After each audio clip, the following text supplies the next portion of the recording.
pas être long parce que je ne suis pas sûr, effectivement, qu'on puisse, comme ça, en 5 minutes, à la sortie d'un colloque, en conclure et en synthétiser. Il y aura des actes du colloque qui seront bien évidemment disponibles sur le site internet de l'établissement.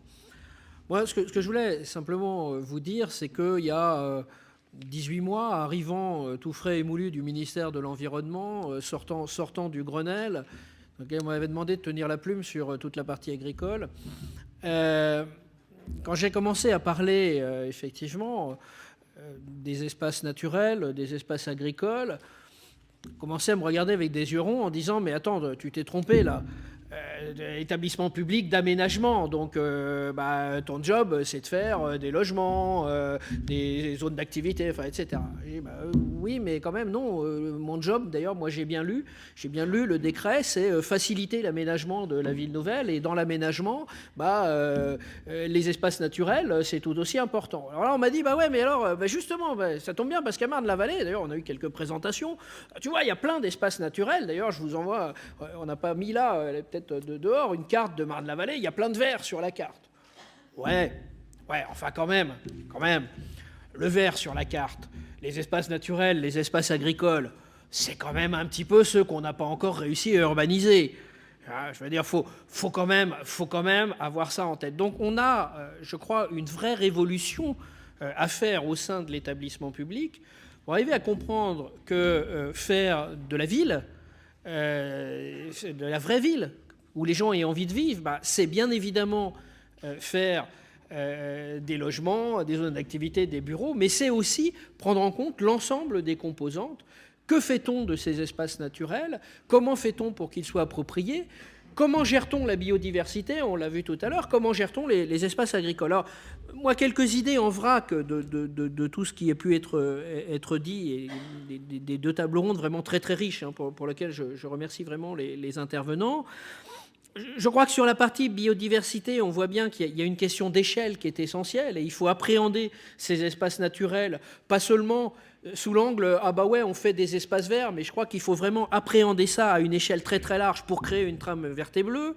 Il faut analyser effectivement géographiquement le territoire, quelles sont les potentialités de chaque territoire. Je citais un exemple tout à l'heure. À 2 pas d'ici, la cité des Cartes, il y a une petite mare très intéressante. On parlait de zones humides tout à l'heure. Les zones humides, on n'a pas encore stoppé leur régression, malheureusement. Il y a une petite mare très intéressante. Et cette mare, effectivement, c'est une association d'environnement qui dit, mais quand même, elle est vachement intéressante. Prenons-la en compte, effectivement, dans le plan d'aménagement. Et plutôt que de dire, elle n'est pas très grande, mais plutôt que de dire, on va la combler, non, on en fait au contraire un élément de l'aménagement. Donc je crois qu'il faut vraiment, ça a été dit plusieurs fois, analyser le territoire sur lequel on travaille de façon très très fine, partir effectivement d'un état des lieux pour pouvoir avancer.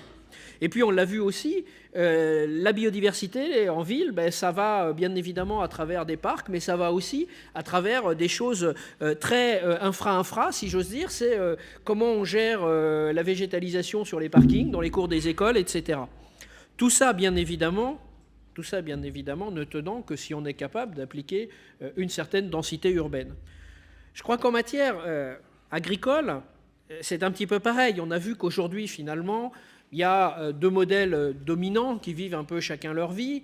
2 modèles dominants qui vivent un petit peu chacun leur vie, et que très clairement, l'enjeu, c'est d'arriver à mettre les choses à plat. Je crois que ça a été très bien dit tout à l'heure, mettre les choses à plat et arriver à bâtir effectivement un projet qui puisse prendre en compte l'ensemble des points.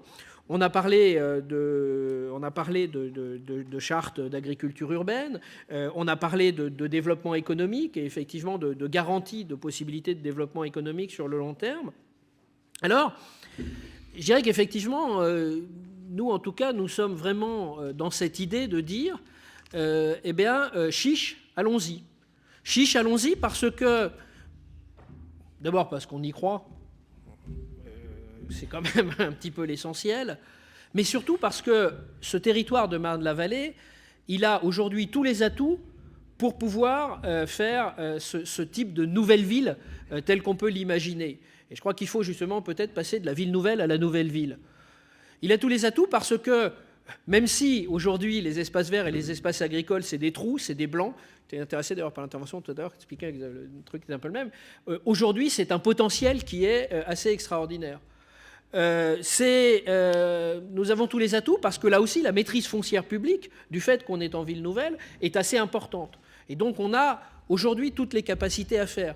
Sur l'agriculture, c'est un atout très fort aussi parce que les agriculteurs, ils sont là. Hervé le disait assez bien, il faut s'appuyer sur les gens. Donc, on a aujourd'hui absolument tout pour réussir et tout pour être capable vraiment de faire, alors on a intitulé ça la métropole durable, je ne sais pas si le terme est bien choisi, mais de faire vraiment cette ville du futur qui arrive à intégrer vraiment toutes ces aménités, comme on dit dans les études économiques, que ce soit en matière de nature ou en matière d'agriculture. Donc, moi, ce que je voulais vous dire en conclusion, eh bien, c'est chiche, allons-y. Allons-y, mettons sur la table les sujets, trouvons les équilibres, discutons-en sans tabou avec le monde agricole, discutons-en avec le monde des APN, et effectivement, allons-y et bâtissons un projet, et dont j'espère que dans 20 ans, on pourra dire, bah oui, on a été en avance à Marne-la-Vallée, bah oui, c'est à Marne-la-Vallée qu'on a inventé, au sein de l'agglomération parisienne, la ville du futur. Donc voilà, c'est un jeu passionnant et auquel vraiment je vous invite tous à participer dans les années qui viennent. Je vous remercie.